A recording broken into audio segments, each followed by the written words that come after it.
Just turned it off. Okay, well, I'll just continue on here. So welcome to the Buddhist Church of San Francisco. I'm Ron Kobata, the current resident minister here.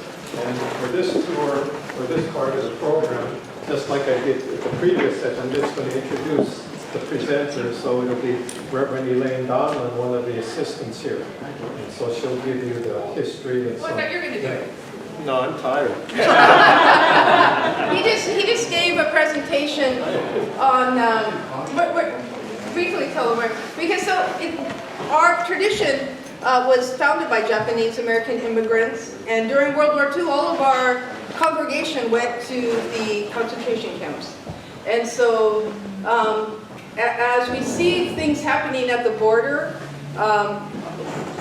folks see a similarity between what happened during World War II and what's happening now, us and them, right? That duality, that separation. So Reverend Kobata just gave an hour-long lecture with Dr. Satsuki Ina about his experience at... Well, there was a Department of Justice camp during World War II in Crystal City, Texas.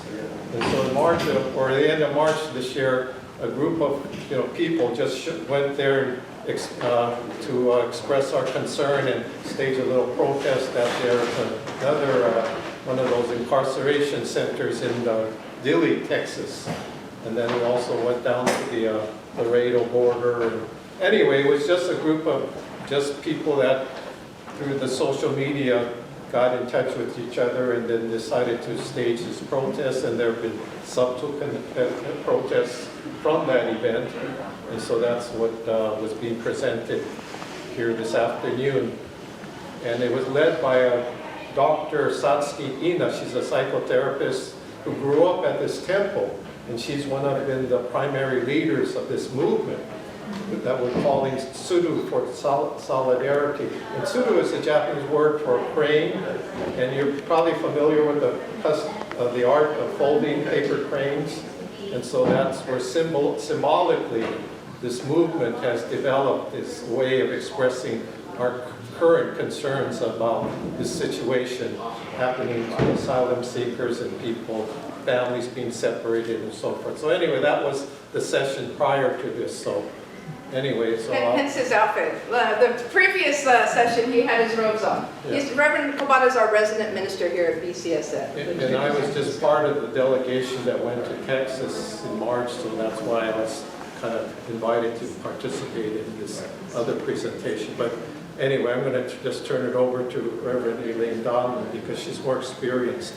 No, not really. He's just tired. Thanks, Sensei. So welcome to the Buddhist Church of San Francisco. My name's Elaine. This is our temple. It's over almost 120 years old. Founded, as I said earlier, by Japanese immigrants who had come and settled here. This is the first Japanese Buddhist temple in the mainland, on the mainland. First temple, Japanese American temple, started in Hawaii about 10 years before. And so what happened was the Japanese immigrants came here, settled, and the first thing they wanted to do was to have their religious, support, spiritual support. So they, our mother temple is in Kyoto, Japan, and so they wrote back there and asked for some priests to come over, which they did, and we founded the Buddhist Church of San Francisco. This particular temple here, we've had two different locations from 1898. This one in 1911 is when we bought the property here and bought our first temple. In 1930, we received what's called the relics. Those are when the historical Buddha, Siddhartha Gautama, was cremated, little bits of bone, tooth remain that they picked out, put them in these remarkable containers, and then they built these what's called stupas. And so we kind of had stupa worship for the first 200 years after the historical Buddha's death. People would go to these stupas trying to connect with the Buddha, right, with the Buddha's wisdom. So Buddha is a Sanskrit word that means the awakened one. That's all. So it's a title. It's an honorific title. And what are we awakening to, or what did the Buddha awaken to? He awakened to a profound, well, first off, what he awakened to is that everything is impermanent. Everything is constantly changing. And oftentimes our source of suffering is that we don't want things to change. We don't want things to change unless we want things to change, then we're happy. But if things happen in our life that we don't want to have changed, then we have what's called dukkha, that this dissatisfaction, this anger sometimes, this tension, this anxiety. And so that's one of the things that the Buddha woke up to, was that everything is constantly changing. We can't escape that. He also understood or recognized and awakened to a profound interdependence, that we don't live alone. I am here just by the virtue of so many people that came before me. Physically, my parents, my grandparents, my great-grandparents, how far do I want to go back? Spiritually, the people in this tradition, the first tradition I started in, the middle tradition that I practiced, all these people supported me in my spiritual journey. Psychologically, all my friends, family, people that have supported me. So that understanding of interdependence or interconnectedness is that we're not alone. We are here by virtue of so many different causes and conditions. So that's what the Buddha, the historical Buddha, we call Shakyamuni Buddha, or Siddhartha Gautama, woke up to. So this tradition, I know how I got on that, the stupa. So when he was cremated, they divided his relics up and built stupas. And in 1930, the Royal Court of Siam, which is now Thailand, received a lot of these relics. And so because we are the first Japanese-American temple on the mainland, they gave us some relics. We tore the temple down, and we built a beautiful stupa on our roof. If you're down on the sidewalk, or across the street, you can look up and you'll see this beautiful dome with a large, what's that called, spire? Spire, a top, yeah. And that's the stupa that houses the relics of the historical Buddha. So that's why we tore the temple down, built a new temple to house that stupa.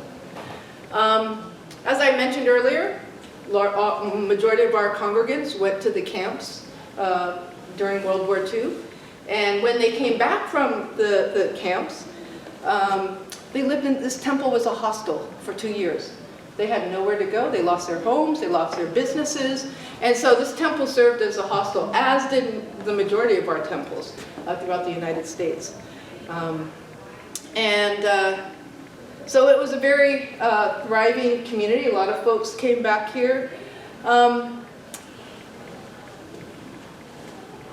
It sort of like, so have you noticed the outside, very nondescript? I've had people that lived in this neighborhood that say they passed this temple so many times, had no idea it was a temple. And that was intentional, because the harassment and discrimination for Asian folks, Chinese and Japanese, was happening well before the war. And so this temple, the architect was a young man, and he built it explicitly to not stand out.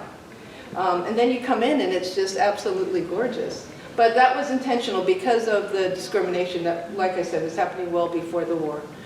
So our congregants came back, and this was a safe place for them to speak the language, eat their food, practice their cultural traditions.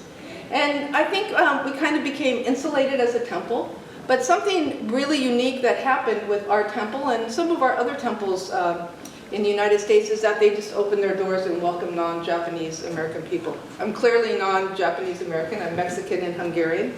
But I found this temple almost 25 years ago. And I found everyone to be incredibly welcoming. I had been practicing Buddhism a lot longer before that, Tibetan before that, and Zen before that. And I loved the tradition. So this tradition is called Pure Land. Jodo Shinshu is our school in Kyoto, Japan. The way I explain, are you all familiar with Buddhism? Pretty much? Okay, so the way I explain Buddhism in a nutshell is that trunk of the tree are the teachings of the historical Buddha, Siddhartha Gautama, or Shakyamuni Buddha.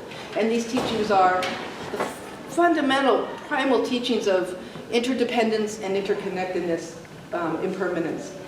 And then from that trunk of the tree, 3 major branches. First branch is the Theravada branch, which is largely monastic.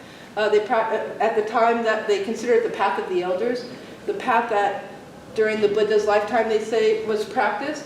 Middle branch evolved a little bit later. That's called Mahayana, or Path of the Bodhisattva. That was more an emphasis on lay folks. Third branch is Tantric or Theravada, Vajrayana, the Diamond Path. So all of these, that's what actually the Dalai Lama, that he's from the third branch. Our tradition and Zen is the middle branch. So all of these branches have little twigs off of them. Fundamentally, we're all practicing the trunk of the tree. We just express it radically different depending on which of the emphasis of the three branches, which country it evolved, Buddhism took root in. Everywhere Buddhism went, it impacted the culture, and the culture impacted it. So we have these really diverse, wild, I mean, you can go to our Sunday service and then go to a Kagyu Tibetan service, and you'll be like, these are two different worlds. Or a Zen practice and then a Nichiren service. What's happening is that different expressions of the same thought. We're all practicing the same thing. We're just expressing it differently. So in our Pure Land tradition here at Buddhist Church of San Francisco, as I mentioned, our tradition, our founder, Shinran, founded in the 13th century. Our tradition is based on the three Pure Land Sutras. And all of the Buddhist schools and sects sutras are scriptures. So they basically focus on different scriptures. And that's how you get your practice or your tradition. And so Shinran, our founder, took the three Pure Land Sutras, actually from his teacher, and wanted to offer a teaching that was so egalitarian. At the time, 13th century Buddhism, it was just the very wealthy, educated that were practicing and supporting the monks. And so what Shinran said, and his teacher, everyone can practice it, and everyone should practice it. So he made it very egalitarian, which is why I love this tradition. And so if you ever come to one of our services, or you were there earlier today when we did our morning service opening the Ginza Bazaar, you'll hear an expression we say, Namo Amida Butsu. Namo Amida Butsu. Namo means I take refuge in Amida Buddha. And that, Amida Buddha, is our object of reference. Buddha is not a god. Buddha, that's not Shakyamuni or the historical Buddha, Siddhartha Gautama. Siddhartha Gautama is one of those cosmic Buddhas in the middle branch of Mahayana that represents boundless, immeasurable wisdom and compassion. So when I say Namo Amida Butsu, I'm saying I take refuge in the immeasurable wisdom, compassion that sustains and supports my life. Pretty beautiful, I think. And so it invites me to self-reflect. Like, I like to think sometimes that I'm doing everything by myself and take credit for everything by myself, but really, there's no such thing as that. I'm being supported and sustained, and all I can really do is say thank you. So when people ask me what my practice is, in which we all do in Buddhism, we all are talking about our different traditions, and one of the first things is, what's your practice? I always say my practice is gratitude. Because for me, that's what this tradition teaches me and invites me to constantly look at. Right? So I see the Buddha as a mirror. Like, how am I, when I stand, we make we didn't put the incense burner back, but that's all right. So when we make our offering, and I say Namo Amida Butsu, I'm thinking, okay, how was I in the compassion department this week? Or yesterday, or today, right? It allows me the opportunity to really do some deep self-reflection, right? And that's really the truth of what the Buddha woke up to under the Bodhi tree, was that we are all so profoundly interconnected. We call it the universal oneness, right? And it sounds good intellectually, but do we really live that? Not so easy when someone cuts you off on the freeway, and you know, I have a tendency to forget about the universal oneness or my compassion, and it's all about me. Why did they cut me off? How dare they? You know, right? We take things personally. It's our way, us and them. And so for me, that's the beauty of Buddhism. It diminishes that separation, that we're kind of conditioned to believe exists. So this, again, as I was saying, our 3 Pure Land Sutras are based on scriptures, or what we call sutras, the 3 Pure Land Sutras, larger sutra, smaller sutra, and the meditation sutra. So everything on this altar has meaning, and it's a reflection of the sutras. Let's see, so how about some questions? Because I talked really fast and I just gave you a whole bunch of information. Do you have any questions about that? So if you come to our temple, a traditional, you notice you're sitting in pews, right? We have an organ over there that totally freaked me out. I was raised Catholic, and so coming in here the first time, I came for a memorial service. A work colleague of mine had passed away. And I had come on a Saturday to her funeral, and I just thought, one, this is so weird. I don't take my shoes off. Every other Dharma center I'd practice in, I took my shoes off. They had an organ playing, which freaked me out. We had pews. But the message, right? So the form, I was totally caught up in the form. But as soon as I sat down and I listened to the Dharma message and the beautiful Pure Land sutras that were shared during this funeral, I just thought, wow, this is a really interesting place. And so I came back the following Sunday for a morning service and basically never left. And then I had 2 wonderful mentors that guided me on my path to ministry, Reverend Kobata being one of them, my first minister, Biko Sensei being another one. And so I love this tradition because, like I said, it invites me to look at myself and appreciate the boundless compassion that supports me and sustains me always. Even when I don't recognize it, it's happening. Even when we don't acknowledge it, it's happening. Just by virtue of us being here, being alive, it's happening. So, questions? Yes? What's the meaning of the golden color? Why is it so omnipresent? Yeah, well, one, it ages really well, but when you read our sutras, they talk about the Pure Land, this beautiful golden, everyone's golden. There's no color, no black, white, everyone's golden, right? And so it also just, it ages really, it doesn't get dingy and dirty, it just takes its brilliant color. And so Amida Buddha is the Buddha of immeasurable light and life. And so gold is a great way to exemplify that light, that brilliant life, that light.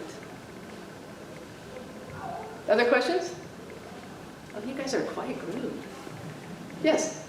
What are the photos, or I mean not photos, but like the figures in the back? Sure. So as I said, Shinran, which is who I described, our founder, and then Renyo came after Shinran. He helped vitalize our tradition in Japan, so that Jodo Shinshu is actually the largest Buddhist tradition in Japan. Most people think it's Zen, but it's actually Jodo Shinshu. And so he helped revitalize our tradition to make it the largest. He did a lot of remarkable proselytizing by, actually they call them ko's, having these small little groups of folks talking about the tradition. Not like this. We didn't have big temples like this necessarily, but really it was those small ko's that allowed people to really understand and appreciate the teachings. To the far right, over here we have Prince Shotoku, who I think looks like Princess Leia from Star Wars, because they have those interesting little head buns. But he was responsible for bringing, for institutionalizing Buddhism in Japan. Actually, everyone keeps saying that he is responsible for Buddhism in Japan. It was actually his aunt. His aunt had a connection with Korea and was introduced to Buddhism. And so from that, she introduced it to her nephew, who became the Prince Regent, Shotoku. And he then, when he came into power, he institutionalized it. He had articles of the Constitution that incorporated Buddhist principles. And so he gets a lot of credit for that. I think his aunt should be up there. And then we have, like I said, Renyo, and then we have 1, 2, 3, 4, 5, 6, 7, our 7 masters. Every tradition you go to in Buddhism is going to have a lineage. And that lineage is from your teacher or your founder all the way, hopefully, to Siddhartha Gautama or Shakyamuni Buddha, the historical Buddha. And so those are our 7 masters. The first 2 are from India, the 3 middle ones, China, and the 2 bottom ones are from Japan. And then the gentleman in the right, black, the far right of the scroll is actually Shinran, our founder's direct teacher. So we show a lineage, and it was based on these masters' writings that our founder came up with this idea, this understanding and appreciation of what we call Jodo Shinshu in the Pure Land teachings. So everything up here has symbolism, has significance for us, and is found in the Pure Land Sutras. Other questions? Yeah. What's the difference between a temple that has monks and nuns versus a temple? That's a great question. Difference between monks and monastic tradition and what we are. We're clergy, we're priests. So originally Buddhism was a monastic tradition. The Buddha called it the fourfold Sangha. It was monastic nuns, monastic monks, lay followers, male and lay female followers. And then Shinran, our founder, was one of the first in Japan to break away from that and actually marry and have kids. So in our tradition, and now in Zen, they also have since done it as well, we say we're neither monk nor lay. So we're in between there, we're priests. So we don't have a monastery in our tradition.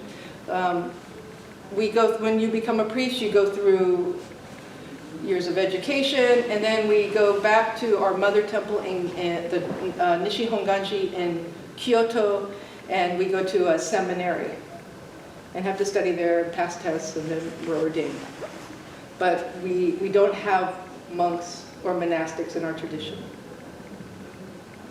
Zen also has priests. They also have monks and nuns, but they also have priests that can marry and have families, etc. Good question, thank you. Any other questions? I do have a question. Is that Sure. a bowl, like a Tibetan bowl? I mean, because the small one looks like a Tibetan bowl, right? These bowls up here? Yeah. And Take my shoes off. So in the middle of our serve, so we use that little one, mostly we have a Wednesday night meditation, mindfulness session, which is really lovely. And so we use that, everyone sits down here, we do 20 minutes of sitting, guided sitting meditation, as well as walking meditation, which is really lovely. And so we use the little bell. We have a larger bell that sounds like this, that I just love the sound of. So if you just sit comfortably,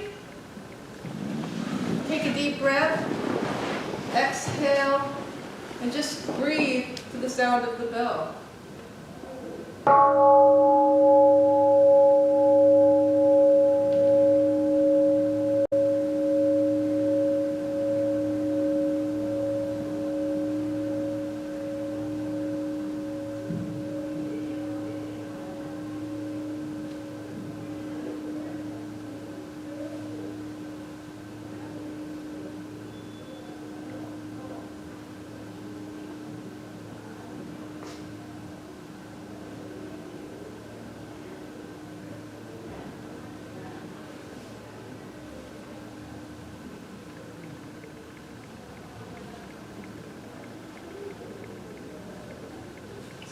Still going on, but we could hear it because I was sitting next to it.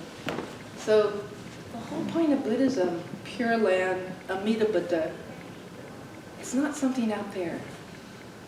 It's in here. I had a teacher who once, actually my first teacher, who said, if you can look and see Amida Buddha, this immeasurable, boundless wisdom and compassion, everywhere you look, you got it.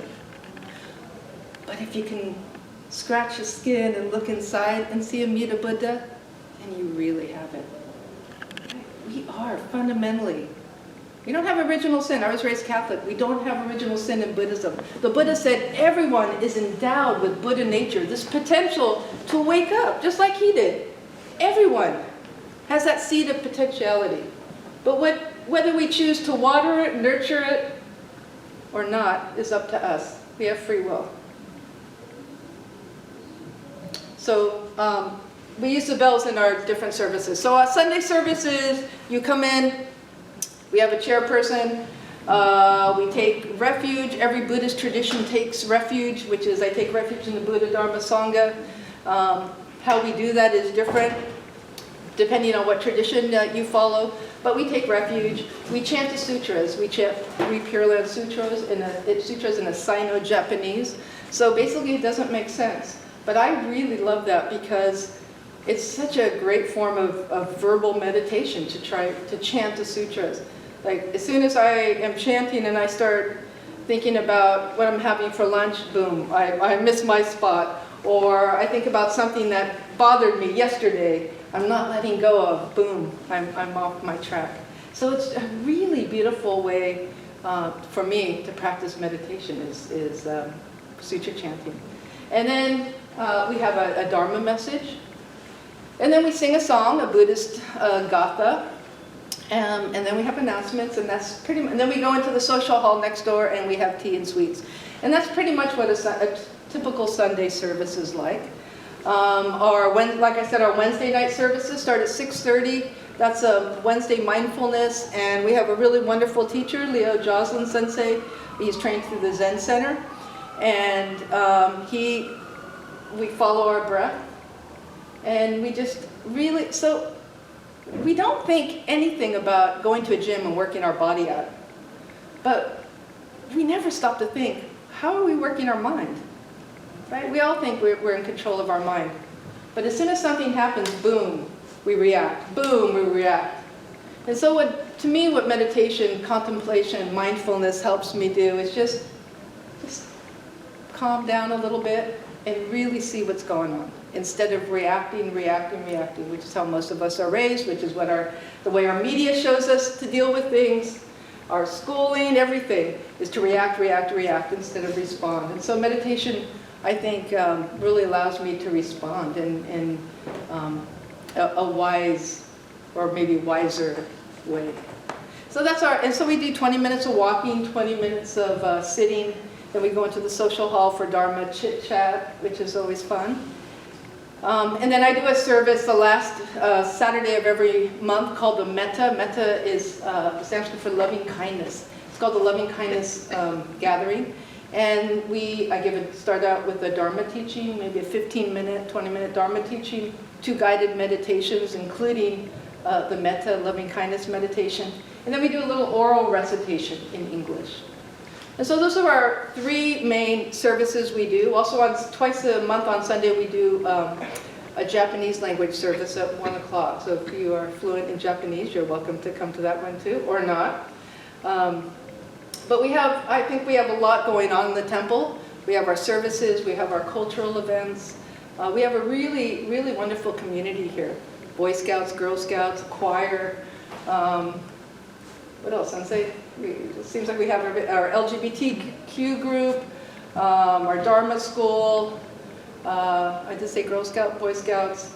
A lot of different community groups here. Our YO, Youth Athletic Association. We have a gym that you've all seen where everything's taking place at Ginza Bazaar.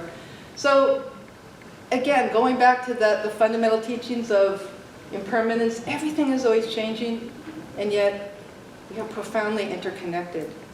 And so part of this temple is to help us live and recognize that, our profound interdependence with each other within this temple.